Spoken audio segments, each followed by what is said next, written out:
ទឹកនៅក្នុងព្រះពុទ្ធសាសនាគឺតំណាងឲ្យការកើតឡើងវិញហើយនេះគឺជាអ្វីដែលព្រះសង្ឃទាំង40អង្គសង្ឃឹមថានឹងធានាសុវត្ថិភាពសម្រាប់ជ្រលងអារេជ្រលងនេះគឺស្ថិតក្រោមការគម្រាមកំហែងដោយទំនប់វារីអគ្គិសនីទំហំ 20,000 ហិកតាដែលធ្វើឲ្យរំខានក្រែលែងដល់ការរស់នៅរបស់អ្នកស្រុកក៏ដូចជាអ្នកមកពីខាងក្រៅដែលក្រៅពីកាយវិញ្ញាណរបស់ពួកគេបានរំញោចទៅនឹងសម្រស់ធម្មជាតិដ៏កម្រនេះក្រោមការប្រឹងប្រែងដើម្បីបញ្ឈប់វារីអគ្គិសនីនេះព្រះសង្ឃទាំងនោះបានធ្វើសង្ឃយាត្រាតាមបណ្ដោយផ្លូវប្រវែងជា30 គីឡូម៉ែត្រដល់រដូវប្រដប់ទៅកាន់ជ្រលងដ៏ដាច់ស្រយាលនៅភាគនិរតីនៃខេត្តកោះកុងដែលមានកាន់ស្បង់ជាពរតំណាងឲ្យសន្តិភាពWe trying to ordain the trees and we trying to have this symbol as peace to stick into the tree and from that time onward the tree will have kind of peace បដិជគុណបុត្រប៊ុនថេងរួមនឹងសាវកជាផ្នែកមួយនៃការកើនឡើងនៃក្រុមព្រះសង្ឃដែលហ៊ានបញ្ចេញមតិជាមួយនិស្សិតនិងខេមរជននិយាយភាសាបរទេសដែលប្រយុទ្ធដើម្បីសង្គ្រោះជ្រលងទឹកដីដែលនឹងជន់លិចដាវ៉ារីអគ្គិសនីគឺជាជំរកនៃប្រជាជនប្រមាណជាង 1,500 នាក់ដែលនិយាយគ្រាមភាសាខ្មែរមួយបែបជាទំនៀមពីបុរាណកាលហើយវាក៏ពេញទៅដោយប្រភេទពូជសត្វកម្រមួយចំនួនដូចជាពូជសត្វក្រពើភ្នំជាដើមអ្នករស់នៅអារ៉េងធ្លាប់សង្ឃឹមលើឱកាសសម្រាប់វិស័យទេសចរណ៍ធម្មជាតិដែលមានភាពប្លែកដោយខ្លួនបានមកពីជីវៈចម្រុះនិងសម្រស់ធម្មជាតិដែលអាចផ្ដល់ការអល់អាចដល់រដ្ឋាភិបាលក្នុងការពិចារណាឡើងវិញពីសំណង់វារីអគ្គិសនីចាំអុយជួយថាមិនកំអុយទៅមួយកូនចៅក្រួយអត់តាំងពីស្រែធ្វើ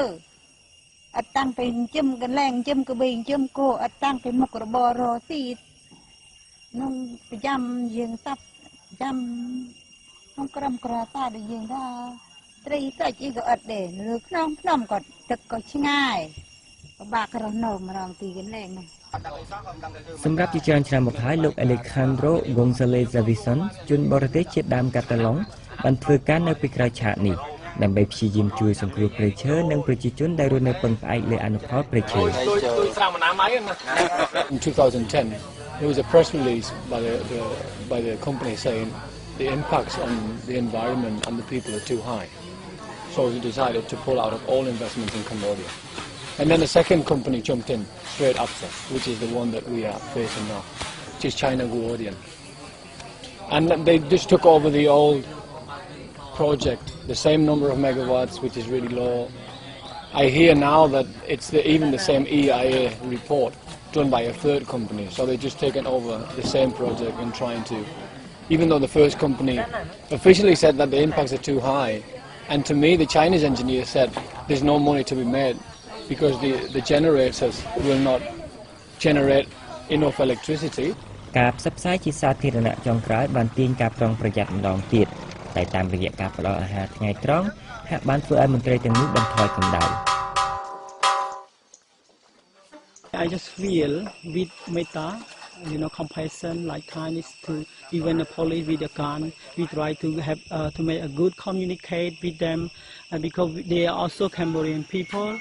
They also should to understand how to take care of environment, nature for their child in the future. If they come, we must be welcome and happy, and we have a good chance to make them understand. ប៉ុន្តែមន្ត្រីរដ្ឋាភិបាលគឺត្រូវបានគេដឹងជាទូទៅថាបានបំពួនការកាប់ព្រៃខុសច្បាប់ជាលក្ខណៈទ្រង់ទ្រាយដ៏ធំនៅផ្នែកនេះនៃតំបន់ជួរភ្នំក្រវាញដែលជាតំបន់ព្រៃអភិរក្សជ្រលងអារ៉េងលាតសន្ធឹងនៅជាតំបន់អភិរក្សមួយនៅទីនោះដែលធំល្វឹងគិតត្រឹមឆ្នាំថ្មីនេះវាត្រូវបានភ្ជាប់គ្នាទៅនឹងព្រៃដែលមិនអាចប៉ះពាល់នៅភាគកណ្ដាលនៃតំបន់ព្រៃអភិរក្សជួរភ្នំក្រវាញប៉ុន្តែការងារជាខ្សែសង្វាក់នៅពីក្រោយគម្រោងទំនប់វារីអគ្គិសនីចិននៅតំបន់ជួរភ្នំក្រវាញបានកើតជាការចែកដន្យជាមួយគ្នានឹងការកើនឡើងនៃការកាប់ព្រៃឈើខុសច្បាប់ដ៏ស្រួចស្រាលប្រសិនបើទំនប់វារីអគ្គិសនីនៅតែបន្តទៅមុខចំពោះសកម្មជនបរិស្ថានគឺមិនគ្រាន់តែធ្វើឲ្យបាត់បង់តំបន់អារ៉េងដ៏អច្ឆរិយៈនោះទេប៉ុន្តែការកាប់ព្រៃឈើអាចធ្វើឲ្យធ្លុះធ្លាយកាន់តែឆ្ងាយទៅនៅដែនបំរុងស្របច្បាប់នោះដែរចំពោះការបំពុះដើមឈើគឺជាការច្នៃប្រឌិតរបស់ព្រះសង្ឃក្នុងន័យទប់ស្កាត់ការទន្ទ្រានព្រៃឈើជាទ្រង់ទ្រាយធំនៅតំបន់អារ៉េងដែលវាបានកើតឡើងរួចទៅហើយនៅតំបន់ផ្សេងទៀតដែលមានការសាងសង់ទំនប់វារីអគ្គិសនីនៅក្នុងតំបន់ជួរភ្នំក្រវាញដូចយ៉ាងក្នុងខេត្តពោធិ៍សាត់ក្នុងឃុំអូសោម កាលពីឆ្នាំមុនផ្នែកខ្លះនៃវារីអគ្គិសនីពោធិ៍សាត់គឺនៅស្ទឹងអាតៃបានផ្ទុះខ្ទាតកម្មករមួយចំនួនចេញពីទីនោះហើយបានបំពួកការព្រួយបារម្ភបន្ថែមទៀតពីបុព្វដ្ឋានសំណង់ដែលបានអនុវត្តកន្លងមកត្រឡប់មកអារ៉េងគឺមានការបារម្ភទាន់ហន់ច្រើនពីអនាគតដែលនឹងបន្សល់ទុកសម្រាប់កូនចៅដែលមានការអប់រំតិចតួចឬលទ្ធភាពធ្វើការងារហើយគឺទី1ខ្ញុំភ័យខ្លាចទៅកន្លែងផ្សេង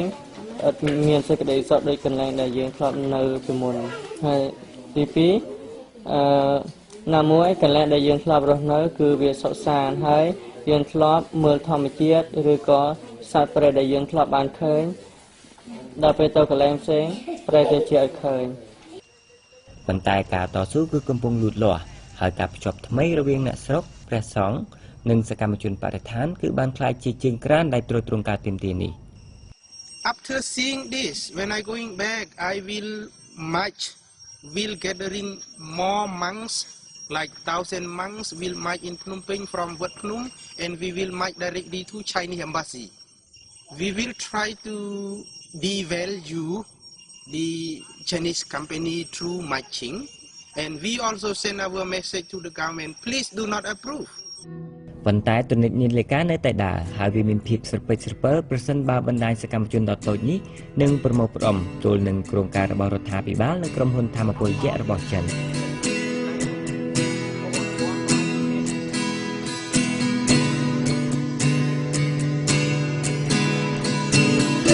You feel on the cusp of something changing.